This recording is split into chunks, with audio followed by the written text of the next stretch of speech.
बहुत समय पहले की बात है। रामपुर में विजय दास नाम का एक व्यक्ति रहता था जो गांव का मुखिया था। एक दिन उसने अपने सबसे अच्छे दोस्त रंजीत से पूछा कि वह ऐसा क्या करें कि हमेशा के लिए उसका नाम अमर हो जाए। लोग हमेशा उस आदमी को याद रखते हैं जो बिना कुछ पूछे मांगे जाने पर दान कर देता है। तो फिर आप सोचते हैं कि हम दान करेंगे तो हमें ज्यादा याद किया जाएगा? हाँ, तुम्हें जरूर याद किया जाएगा। उदाहरण के लिए दानवीर कर्ण का नाम तो सुना ही होगा। वह अपने कवच कुंडल दान में दे दिया था। वह वक्त भले ही बीत गया हो, लेकिन लोग उसे आज भी याद करते हैं। इसका कारण है कि वह बहुत बड़े दानवीर थे। हाँ, आपकी बात सही है। मेरे पास इतने सारे संपत्ति है, इसलिए मैं भी दान करना शुरू कर दूंगा ताकि लोग मुझे भी हमेशा याद रखें। उसके बाद रंजीत अपने घर चले जाते हैं। सब कुछ ठीक है, लेकिन अगर मैं दान करना शुरू कर दूं तो हर कोई मेरे पास आएगा और मैं इसी तरह दान करता रहूंगा तो अंत में मुझे भी दान मांगना पड़ेगा। हे भगवान, यह तो बहुत बड़ी समस्या है। इसलिए मैं कम दान करूंगा और अधिक प्रसिद्धि प्राप्त करूंगा। इसलिए मैं कम दान करता हूँ। रोज मैं यह निश्चित करूंगा कि 2000 रुपए से ज्यादा दान नहीं करूंगा। विजयदास ने छोटी मात्रा में दान करना शुरू कर दिया। कुछ दिन के बाद गांव के सारे लोगों को पता चल गया कि विजयदास दान कर रहे हैं। फिर एक दिन की बात है।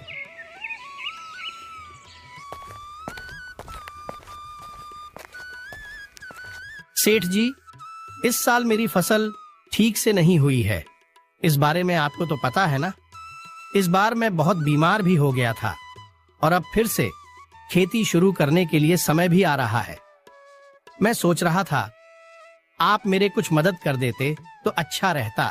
मुझे पता है इस साल बारिश कम होने के कारण फसल अच्छी नहीं हुई है। ठीक है, तुम्हें कितनी मदद चाहिए? मुझे 10,000 रुपए चाहिए मालिक। आप दे देते तो अच्छा रहता, मेरी मदद भी हो जाती। ठीक है, मुझे दान देने में कोई समस्या नहीं है, लेकिन अगर मैं तुम्हें सिर्फ 10,000 रुपए दे दूं तो दूसरे लोगों को भी देना है, तो मैं क्या जवाब दूंगा? लेकिन फिर भी मैं तुम्हारी मदद करने के लिए तैयार हूं। अभी यह कुछ पैसे रख लो, बाद में देखते हैं कि तुम्हारे लिए क्या कर सकते हैं। ठीक है साहब, बाद में मैं फिर मिलूंगा। और सुनो, गांव के और लोगों को भी जाकर बता देना कि मैंने तुम्हारे खेती करने के लिए मदद की है। गांव के लोगों को भी पता चलना चाहिए कि मैंने तुम्हारी मदद की है। विजयदास ने सोचा कि इसी तरह दान करके वह अच्छा नाम कमाएगा। एक दिन वह राजधानी से लौट रहा था कि रास्ते पर उसे एक आदमी चलता हुआ दिखाई दिया। विजयदास ने उसे देखकर वहीं रुक गया और उनसे पूछा, मुझे लगता है कि तुम गांव की तरफ जा रहे हो भाई। मेरे साथ आओ, मैं तुम्हें गांव छोड़ दूंगा। नहीं, मैं पैदल ही चला जाऊंगा, मेरी तो आदत है भाई। अरे भाई, फिक्र मत करो, आ जाओ, मैं तुम्हें छोड़ देता हूँ। विजयदास ने उसको भी अपने साथ बैलगाड़ी में ले लिया। वह वहां से निकलने ही वाले थे कि रामू वहां आ गया। गांव के मुखिया को मेरा नमस्कार। साहब, मेरी बेटी की शादी होने वाली है। मुझे आशा है कि आप मेरी मदद जरूर करेंगे, इसलिए मैं आपके पास आया हूँ। आप चिंता मत कीजिए रामू, किसी भी शुभ कार्य में मुझे मदद करने में बहुत खुशी होती है। यह लीजिए कुछ पैसे और अपने बेटी की शादी कीजिए। आपका बहुत बहुत धन्यवाद मुखिया जी। आपकी मदद से मेरी बेटी की शादी हो जाएगी। मुझे धन्यवाद कहने की कोई आवश्यकता नहीं है रामू। आप जाकर गांव वालों को कहिए कि मैंने आपकी मदद की है।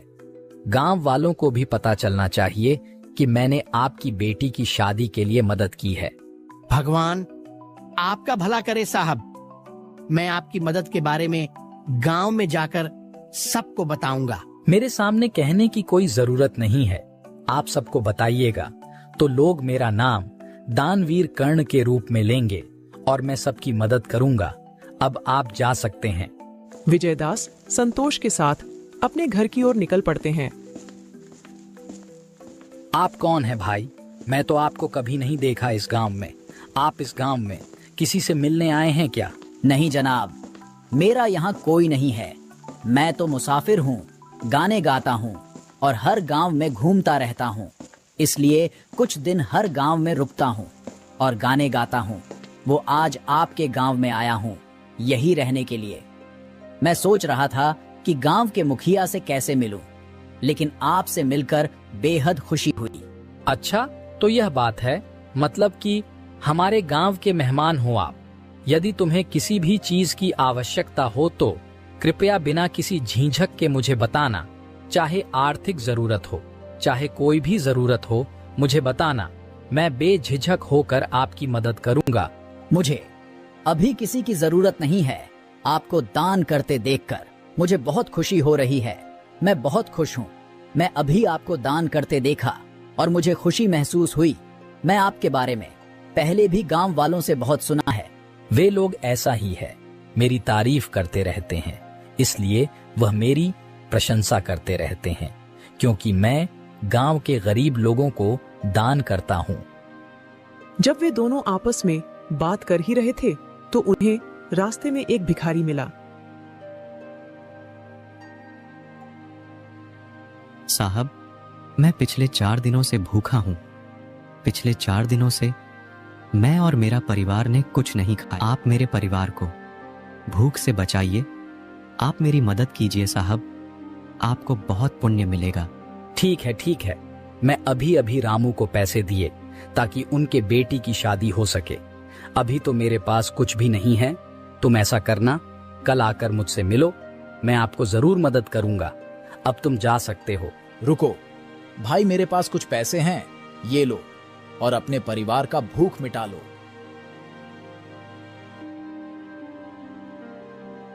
आप बहुत अच्छे हैं साहब। मैं ईश्वर से आपके लिए प्रार्थना करूंगा।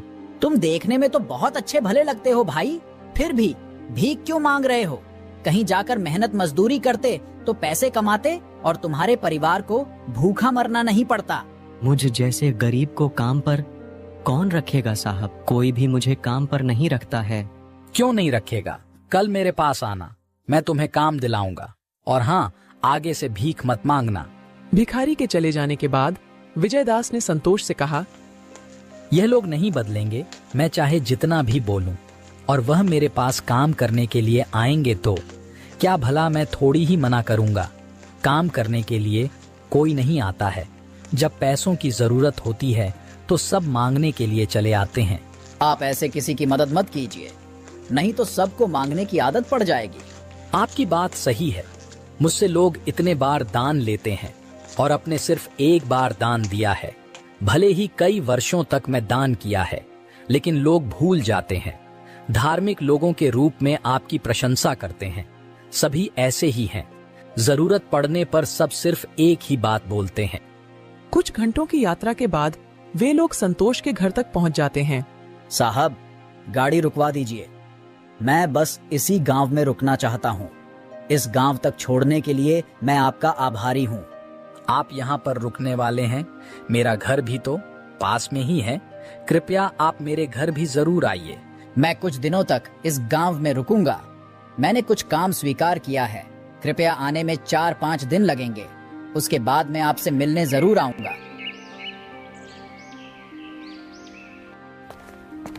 2 दिनों के बाद फिर वह भिखारी विजयदास के घर पर मिलने के लिए आता है।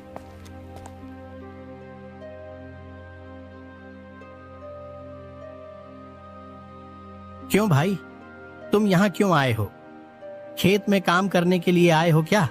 हाँ साहब, मुझे वह साहब ने काम करने के लिए खेत में बुलाया था, इसलिए मैं आया हूँ। मतलब तुमने भीख मांगना छोड़ दिया है? चलो अच्छी बात है, अच्छा फैसला किया।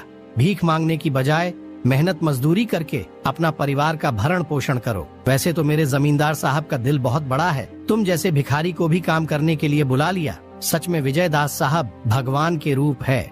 मैं यहाँ जमींदार की वजह से नहीं आया हूँ, संतोष नाम के महापुरुष की वजह से आया हूँ। उन्होंने मुझे यहाँ पर काम करने के लिए बुलाया था। उन्होंने मुझे परिवार के भरण पोषण करने का सुझाव दिया था और मेरे परिवार का पेट भरने के लिए कुछ पैसे भी दिए थे। सच में वे बड़े महान पुरुष हैं। विजयदास वहीं कुछ ही दूरी पर खड़े थे। यह अजीब आदमी है। यहाँ मैंने उसे काम पर बुलाया और नाम संतोष का ले रहा है। आखिर यह संतोष है कौन? इसकी वजह से लोग मुझे भूल रहे हैं। ठीक है, अब जो भी हो रहा है सिर्फ 2-3 दिनों का मेहमान है, फिर तो चला जाएगा।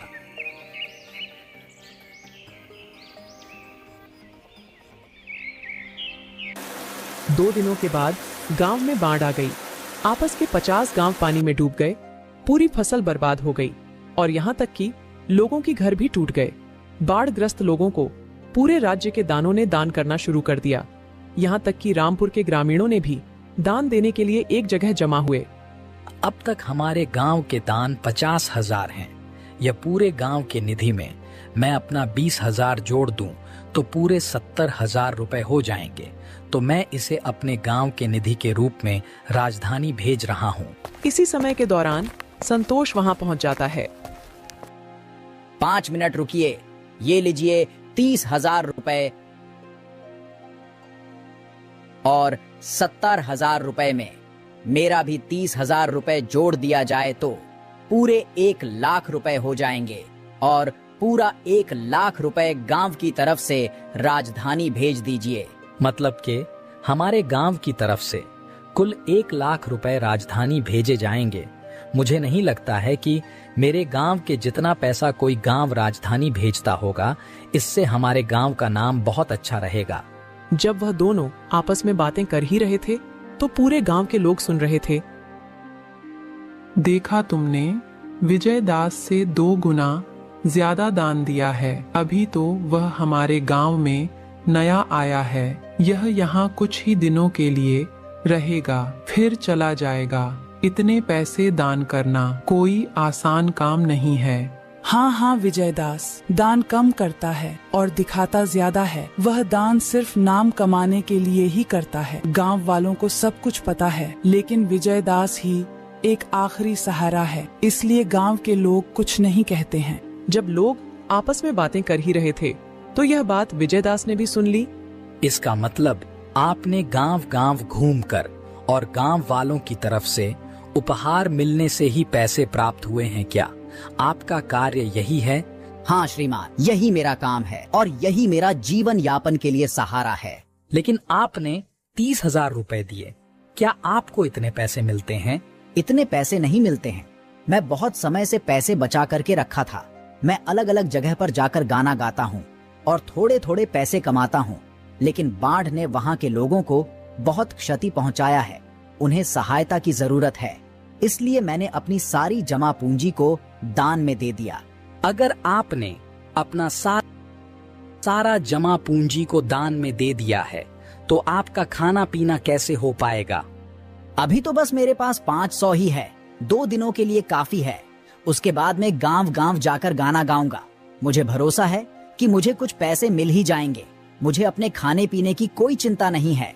तो फिर कल से ही मेरे गांव में गाना गाने शुरू कर दो। पूरे राज्य की राशि को राजधानी भेजने के बाद विजयदास भी अपने घर की ओर निकल पड़ता है और वह रास्ते में सोचने लगता है कि यह संतोष लोगों की तकलीफ में अपनी ज्यादा ही प्रतिक्रिया दे रहा है। उसने अपनी सारी जमा पूंजी को दान में दे दिया, मतलब वह बहुत ही अच्छा आदमी है। अगर यह ज्यादा दिनों तक हमारे गांव में रहेगा तो लोग मुझे धीरे धीरे करके पूरी तरह भूल जाएंगे। इतने सालों का मेहनत बेकार में चला जाएगा। किसी तरह मुझे इस संतोष को गांव से बाहर भेजना होगा। इसके लिए मुझे कुछ करना पड़ेगा। सुनो सुनो सुनो, गांव के सभी लोग ध्यान से सुनो। कल से यहाँ कोई भी आदमी गांव के रास्ते पर गाना नहीं गाएगा। यह हमारे ग्राम प्रधान का आदेश है। ये कैसे हो सकता है? कल तो ग्राम प्रधान ने कहा था कि कल तुम मेरे गांव में आकर गाने का प्रोग्राम रखो। आज सुबह उसने ऐसा क्यों कहा? अगर इसके पीछे कोई कारण होगा तो मुझे इसका पता लगाना पड़ेगा, नहीं तो मुझे जीने के लिए कोई और काम करना पड़ेगा। 2 दिनों के बाद संतोष का सारा पैसे खत्म हो गया। वे फिर से नए काम की तलाश में निकल पड़ा। थोड़ी दूर जाने के बाद उसने देखा कि एक बूढ़ा आदमी सर पर लकड़ी लेकर आ रहा है। चाचा, आप इतनी गर्मी में भी सिर पर इतना बोझ उठाकर ले जा रहे हैं। मुझे दीजिए, जहां पहुंचाना होगा मैं पहुंचा दूंगा। इतनी उम्र में इतना सारा बोझ उठाना आपके लिए ठीक नहीं है। आप बहुत ही अच्छे इंसान लग रहे हैं। मैं चाहता हूं कि हमारे ग्राम प्रधान विजय दास के घर के पास मेरा घर है, आप इसे वहीं तक पहुंचा दीजिए। मैं इसके बदले में आपको कुछ न कुछ जरूर दूंगा। मैं आपकी मदद किसी भी लोग में आकर नहीं कर रहा हूँ चाचा। आपकी इतनी उम्र हो गई है और इतना बड़ा बोझ लेकर जा रहे हैं, इसलिए मैं आपका मदद कर रहा हूँ। दोनों लकड़ी को लेकर विजयदास के घर के पास गए। विजयदास ने संतोष को लकड़ी उठाते हुए देखा तो वह हैरान हो गया। यह सब क्या है संतोष जी? आप बोझ उठाकर आ रहे हैं। आपने यह कष्ट क्यों किया? आपने लकड़ी इनसे खरीदा है क्या? आपने अपना गांव में गाना गाने के लिए मना कर दिया, तो मुझे लगा कि आपने अपना गांव के भले के लिए ही किया होगा। मैं किसी काम के तलाश में जा रहा था। मैंने देखा कि चाचा इतनी गर्मी में इस उम्र में इतना बड़ा बोझ उठाकर ले जा रहे हैं, तो मैं उनकी मदद की और लकड़ी को यहाँ तक ले आया। बस इतनी सी बात है। बाबू, आपने मेरी बहुत मदद की। इसके लिए मुझे 40 रुपए मिलेंगे। मैं 20 रुपए रख लूंगा और 20 रुपए तुम्हें दे दूंगा बेटा। ये लो बेटा। मैं आपको तकलीफ में देखकर मदद की है चाचा। यह पैसे आप ही रख लीजिए, ये आपके काम आएंगे। बूढ़े आदमी ने पैसे लेकर वहां से चला जाता है। ये क्या है संतोष जी? आपके पास तो सब पैसे खत्म हो गए। अगर आपने यह पैसे ले लिए होते तो आपका एक दिन का खाने पीने का इंतजाम हो जाता। वह चाचा इस उम्र में भी इतनी मेहनत से लकड़ी ला रहे थे, इसलिए मैंने उनको कष्ट में देखकर उनकी मदद की है। लकड़ी को यहाँ तक पहुँचा दिया। वैसे भी मैं तो उनकी मदद ही कर रहा था। वह लकड़ी तो चाचा ही काट कर लेकर आए थे, इसलिए उस पर उनका ही हक था। मैं तो कहीं ना कहीं अपने लिए कोई नौकरी ढूंढ ही लूंगा। आप सच में एक महान इंसान हो संतोष। आपको देखकर मुझे कुछ सीखना चाहिए। आप किसी की भी सेवा या दान धर्म करते हैं तो निस्वार्थ भाव से करते हैं, और मैं दान करता हूं तो मैं लोगों को कहता हूं कि वह जाकर सब जगह मेरा नाम ले। आपके अंदर निस्वार्थ भाव देखकर मैं खुश हुआ। आज से मैं अपना नाम कमाने के लिए दान धर्म नहीं करूंगा, बल्कि मैं जरूरतमंद लोगों की सच्चे मन से सहायता करूंगा।